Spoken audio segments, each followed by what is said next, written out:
el hígado se enferma, como es el caso, por ejemplo, de los alcohólicos crónicos que hacen cirrosis hepática, no producen control de coagulación y estos pacientes vienen sangrados. Producen los reactantes de fase aguda, participan en la secreción de la bilis, ya lo hemos visto, síntesis biliares, conjugación y expulsión de pigmentos biliares como la bilirrubina. También van a participar en el almacenamiento. ¿Qué cosa van a almacenar? Van a almacenar la vitamina A, D y B12. Por ejemplo, la B12, si tuviéramos deficiencia, no ingiriéramos en los alimentos, nos puede que nada de vitamina B12 consumiéramos, lo que no es real, pero vamos a suponer así. Ese almacenamiento en el hígado nos puede fácilmente hacer volver lo que no desarrollamos anemia por lo menos un año. O sea, esos depósitos nos facilitan, ¿no?, hasta un año, ¿no?, de mantenernos con niveles adecuados de B12. También almacenan vitamina A, que nos puede proteger unos 6 meses, la vitamina D, más o menos también por ahí, 6 a 8 meses. ¿Qué otra cosa almacena? Hierro, pero en forma de ferritina. Entonces, cuando descienda por algún motivo el fierro, por ejemplo en una hemorragia, perdemos hierro, ¿de dónde va a sacar el organismo ese fierro? A través de la ferritina almacenada en el hígado.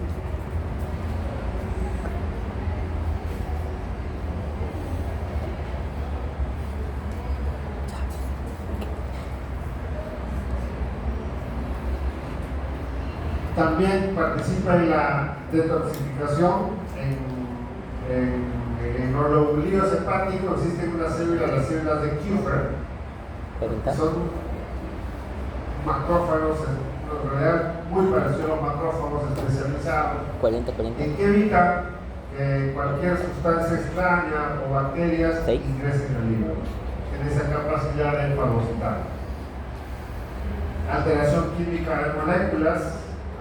Por ejemplo, cuando uno consume paracetamol, que es un medicamento, usualmente lo consumimos para la fiebre, y cuando hay intento de suicidio y para suicidarse y morir con paracetamol, pues tendría que tener 10 gramos, o sea, por lo menos 10 a 15 pastillas, 10 a 15 gramos, ahí produce daño hepático.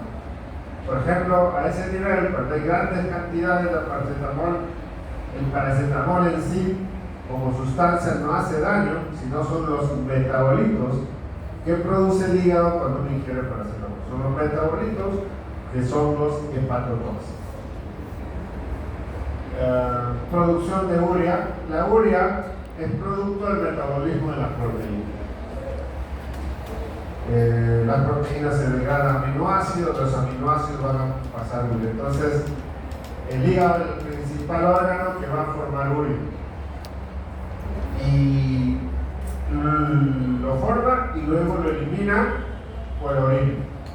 Si el hígado por algún motivo se enferma y no es capaz de manejar esa urea, ¿no?, y empieza a incrementarse la formación de la urea, es necesario el amoníaco.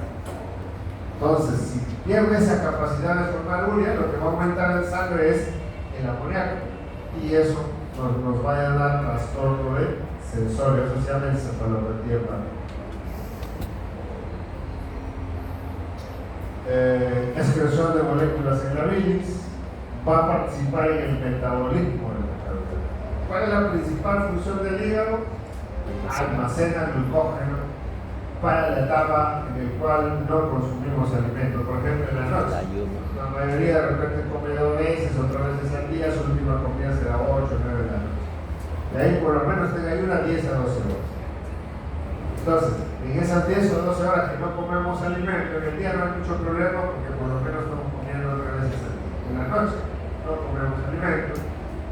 Entonces, para que la glucosa no baje tanto y hagamos hipoglicemia en la noche o en la madrugada, el hígado nos protege de eso con la formación de glucosa. Entonces, durante el día, el hígado almacena glucosa en forma de glucógeno. En la noche, cuando lo requerimos o en la madrugada, degrada ese glucógeno. Entonces, glucogenólisis hasta llevarlo a glucosa. Entonces, ese glucógeno que se almacena en el hígado puede ser a través de dos vías metabólicas. Uno es la glucogénesis, o sea, formación de glucógeno a través de la glucosa de la dieta. El desayuno que ingiero, el almuerzo que ingiero, la cena que ingiero, toda esa glucosa que ingiero en los alimentos se van a formar glucógeno. Esa es glucogénesis. Pero también hay otra vía de formar glucógeno. Si los requerimientos de glucosa o de glucógeno es mayor, entonces viene la otra vía, formar glucógeno a través de los aminoácidos, a través de las proteínas. Y esa vía metabólica se conoce como la gluconeogénesis. Esta vía metabólica, que es en una persona normal muy ínfima, casi despreciable, en pacientes con ciertas enfermedades como la diabetes, es que no produce insulina, como el diabético tipo 1, que su páncreas es incapaz de producir insulina, o el tipo 2, que produce insulina, pero los tejidos no responden a la insulina. Eso se llama resistencia a la insulina. Entonces, estos individuos diabéticos no pueden utilizar la glucosa, porque no tienen insulina o porque hay resistencia a la insulina. Entonces la glucosa empieza a aumentar en sangre, pero no pueden utilizar los tejidos. Entonces un diabético se comportaría como que alguien que esté en ayuno, uno que no comió todo el día y en la madrugada puede ser hipoglicémico. Es ese paciente, no puede usar la glucosa. Entonces, ¿de dónde va a formar glucógeno? Porque esta vía de la glucogénesis, la principal vía en una persona normal, está alterada en el cerebro. No puede porque no puede usar la glucosa. Entonces, la principal vía metabólica en el diabético para formar glucosa o glucógeno es la gluconeogénesis a través de los aminoácidos. Entonces, la célula sensa que no hay glucosa, o mejor dicho, que no le entra la glucosa, porque la glucosa en sangre está elevada, pero no le entra glucosa. Eso, ¿no?, va a estimular mayor formación de glucógeno a través de la gluconeogénesis. Entonces el diabético empieza a degradar proteínas, proteólisis, entonces empieza a perder masa muscular, empieza a bajar de peso. Forma más glucógeno, ese glucógeno se degrada, más hiperglicemia. Entonces es un círculo vicioso, ¿no? No puede utilizar la glucosa, más glucógeno, y ese glucógeno al final, al degradarse, vía glucogenólisis, produce más hiperglicemia, y así se descompensa el paciente diabético. Participan en el metabolismo de los lípidos, síntesis de glicéridos y colesterol. Todos los lípidos se sintetizan en el hígado, excreción de colesterol en la bilis, producción de los cuerpos. ¿Se recuerdan de los cuerpos cetónicos? ¿Qué pasa si estoy en ayuno prolongado? No tengo glucosa para obtener energía, no puedo hacer el ciclo de Krebs, no puedo obtener ATP. Entonces tengo que obtener energía, si no me muero. ¿Qué voy a hacer? Voy a utilizar las grasas. Voy a hacer lipólisis.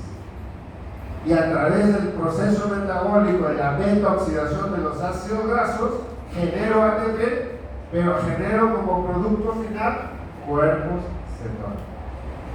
Que me pueden ayudar cuando se generan muchos cuerpos cetónicos, como en el diabético, por ejemplo, como no tiene energía, porque no puede usar la glucosa, empieza a utilizar las proteínas, empiezan también a utilizar los ácidos grasos y genera cuerpos cetónicos en exceso y hace una acidosis metabólica. ¿Nosotros formamos normalmente cuerpos cetónicos? Sí, claro que sí, pero en ínfima cantidad. En cambio, el diabético sí produce grandes cantidades que lo pueden llevar a una descompensación aguda. Eso se llama la cetosinosis diabética.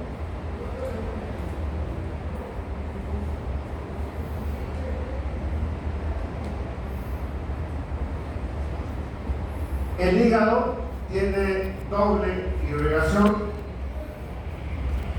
recibe la irrigación sistémica arterial a través de la arteria hepática que viene de la aorta y recibe la irrigación del sistema porta. Esta es una vena, la vena porta, que recibe sangre de todas las vísceras, el intestino, el vaso. Tiene doble irrigación. ¿Cuál es la principal? El 75% de la irrigación del hígado es el sistema portal. Y solo un 25% aporta la circulación sistémica. Estas dos irrigaciones, tanto la arterial como el sistema portal, se unen a nivel de los sinusoides hepáticos. Ahí se meten. Y luego salen por dónde? Por las venas centrales, que va a desembocar en la vena suprahepática y luego en la vena cava. Esta doble circulación que tiene el hígado, pues la hace un órgano bastante irrigado. Puede llegar a acumular en el hígado más o menos 1,5 litros. Por eso un accidente en el hígado, un accidente automovilístico, se rompe el hígado, ¿no? Se pierde sangre y puede ser mortal, porque almacena una buena cantidad de sangre. Nuestra sangre total es 4 o 5 litros, ¿no? El hígado tiene más o menos el 30% de toda la sangre de los organismos. Entonces una ruptura hepática puede ser mortal. Esta circulación sanguínea es de baja resistencia. ¿Qué quiere decir eso? Si uno midiese la presión en la vena porta de la entrada del hígado, es 9 milímetros de mercurio. Y si mido la presión a la salida de la vena hepática, la salida del hígado, es 0 milímetros. No hay resistencia. Esa pequeña diferencia de 9 milímetros de mercurio hace que la sangre pase, ¿no?, del hígado hacia las venas hepáticas o suprahepáticas y de ahí a la vena porta. Entonces, cuando hay una lesión hepática, ¿no?, por ejemplo, un alcohólico crónico que tiene 10, 20 años tomando semanal, 2, 3 veces al día, ¿no?, va a producir cirrosis. Todo esto ya no hay hepatocitos, todo es tejido fibroso. Entonces, estos son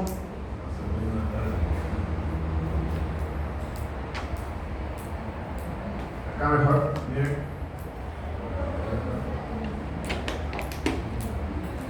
Se ve bien con la luz. Venga, acá mejor. Esta es la vena porta, esta es la arteria hepática. Miren, ambos sistemas se unen en el sinusoide. Estos son los sinusoides hepáticos. Luego toda esta sangre ya mezclada, la sangre arterial con la sangre venosa, pasa a la vena central. De la vena central va a ir hacia la vena suprahepática y de ahí termina en la vena cava. ¿Okay?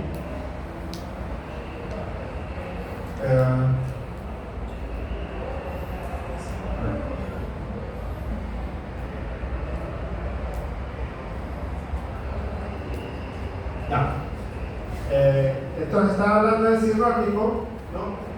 En el cirrótico, estos son los hepatocitos, miren, ¿no? Estos son los hepatocitos, acá están los canalículo-biliares. Entonces en el cirrótico todo esto es un lobulillo hepático, es la unidad funcional del hígado. Hay miles, millones de lobulillos hepáticos y se fibrosan. Entonces todos estos sinusoides ya no existen, se fibrosan, por lo tanto aumenta la resistencia vascular. Esa resistencia, que es prácticamente 0, se incrementa. Entonces toda la presión hacia atrás se va a incrementar. A eso llamamos hipertensión portal. Entonces toda esa sangre, ese sistema porta a presión va a tener que desembocar en algún lugar. Entonces empieza a trasudar y nos llenamos el abdomen, ¿no?, en la cavidad peritoneal de líquido. Eso se llama ascitis. Estos son los lobulillos hepáticos, ¿no?, formados por una vena central, ¿no?, y los hepatocitos con sus canalículos biliares. Acá vemos, este es un lobulillo, ¿no? Acá está la vena central, la que recoge la sangre, y acá está la sangre que entra de la vena corta y de la arteria. Y entre las filas del hepatocito están los canalículos biliares que recogen la secreción. Entonces hay millones de estos lobulillos hepáticos.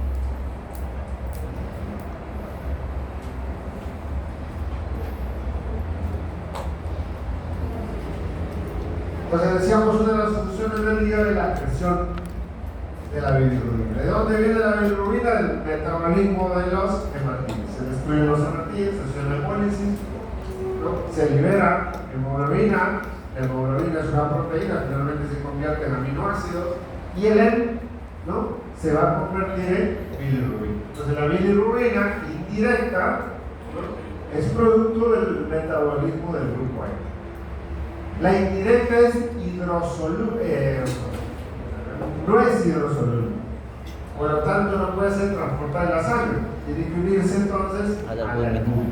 Entonces la bilirrubina indirecta, para poder transportarse en la sangre, se une a la albúmina, y este complejo albúmina-bilirrubina indirecta es transportada a través de la sangre al hígado.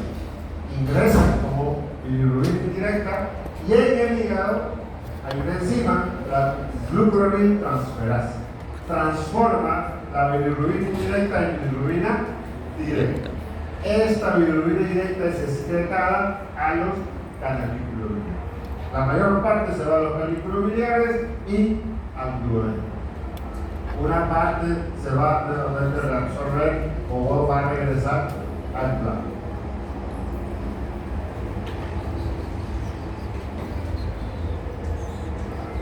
Lamentablemente no ayuda la luz para que se vea.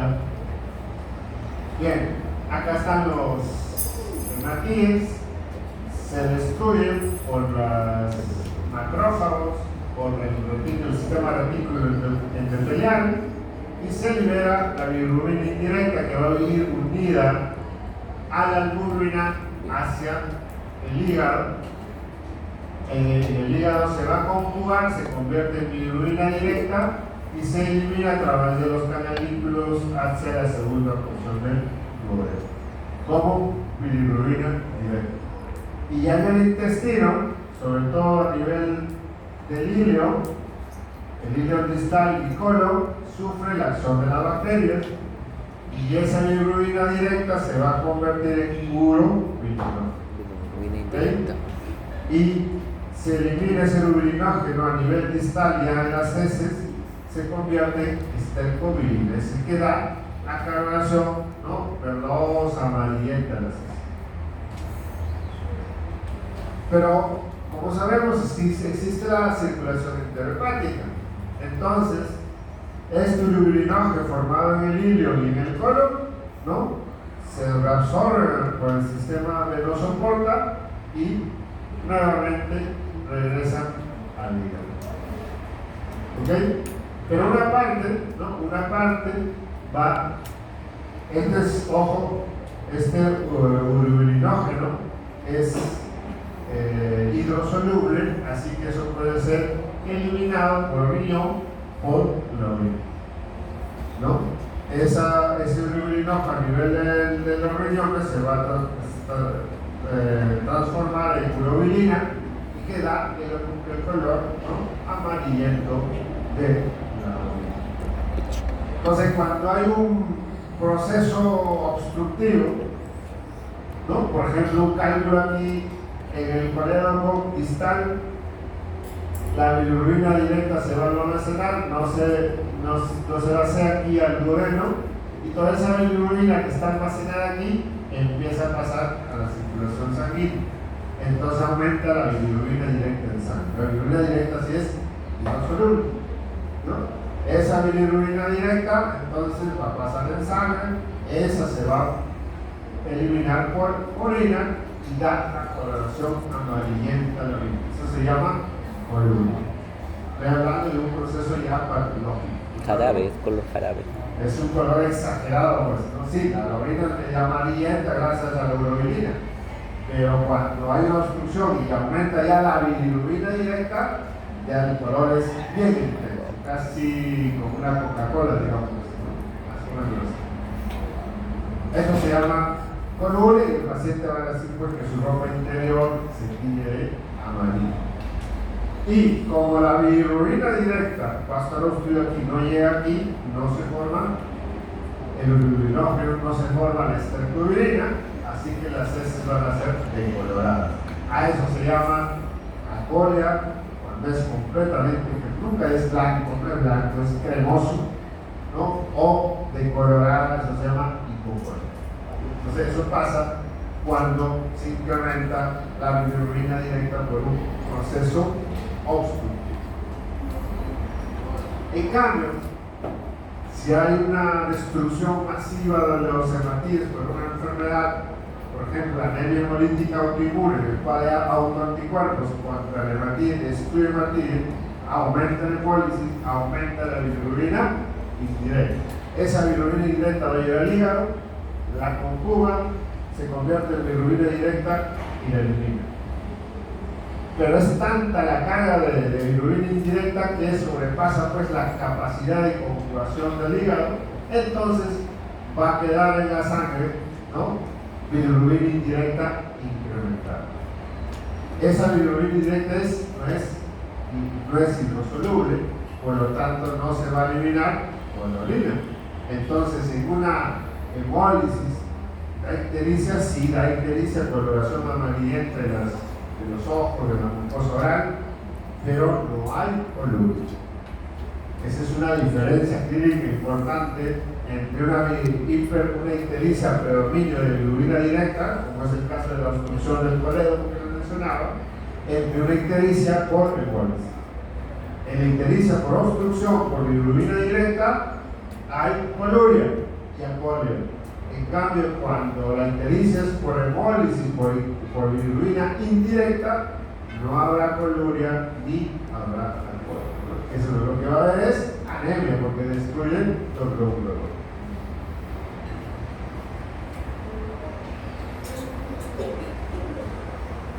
Decíamos que el producto del metabolismo de los aminoácidos, proteínas, es el amoníaco. ¿Okay? Entonces el amoníaco se va a transformar en urea. Entonces el hígado es el órgano principal donde se forma urea. Y nos sirve para eliminar el amoníaco. Esa urea formada pasa a la circulación sanguínea y el 75% se elimina en orina. Y el 25%, ¿no?, entra al intestino, ¿no?, y esa urea a nivel intestinal por las bacterias se transforma nuevamente amoníaco, vaicillón, hidrogenión que hay en el intestino y forman el amoníaco que se elimina, perdón, el amonio que se elimina por las heces. Entonces, parte de esa urea se elimina en heces en forma de amonio. Pero en el intestino también llegan proteínas, llegan aminoácidos que no se absorben completamente y se transforman a amoníaco, que ese amoníaco, ¿no?, vía circulación portal nos llega nuevamente al hígado para transformarse en urea, y el 15% que entra en circulación sistémica. Entonces, ¿tenemos amoníaco en circulación sistémica normal? Sí. Pero cuando este porcentaje se incrementa, por ejemplo, si un hígado cirrótico ya no puede transformar el amoníaco en urea, entonces este porcentaje en sangre va a aumentarse en 50-60%, eso va a producir trastorno de conciencia. Y muerte, ¿no? Eso se llama encefalopatía hepática. Bien, ahora vamos a ver la otra función del tubo digestivo, que es la parte vínculo, la parte de la función protectora